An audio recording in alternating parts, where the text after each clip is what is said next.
బాబాసాహెబ్ అంబేద్కర్ గారు తన జీవితాన్ని త్యాగం చేసి ఓటు హక్కుని సర్వ వ్యవస్థలపై అవకాశాలను ఈ ప్రజలకు ఎందుకు చెందట్లేవు అని చెప్పి చింతిస్తూ తను ఆలోచిస్తున్న క్రమంలో ఒక ఆన్సర్ దొరికింది. ఏంటి ఆ ఆన్సర్ అంటే 90% ప్రజల యొక్క కన్నీళ్ళని ఇప్పుడున్నటువంటి పాలక పక్షాలే వాటికి కారణం.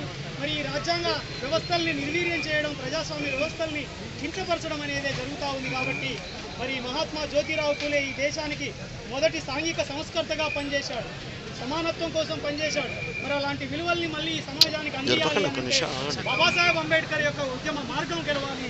ఆ మార్గాన్ని గెలిపించిన మాన్యవారి కన్షీరామ్ గారి యొక్క ఆశయాన్ని పట్టుకొని ఈ రాష్ట్రంలో గౌరవనీయులు విశారదన్ మహారాజ్ గారు దశాబ్ద కాలంగా ఒక ఉద్యమాన్ని అంతర్గతంగా నిర్మించి ఎస్సీ ఎస్టీ బీసీ మైనార్టీలు అన్నింటికీ దూరం అయిపోతున్న దాన్ని గమనించి ఈరోజు రాజకీయ మార్గమే పరిష్కారం, మరి కింది వర్గాల వాళ్ళ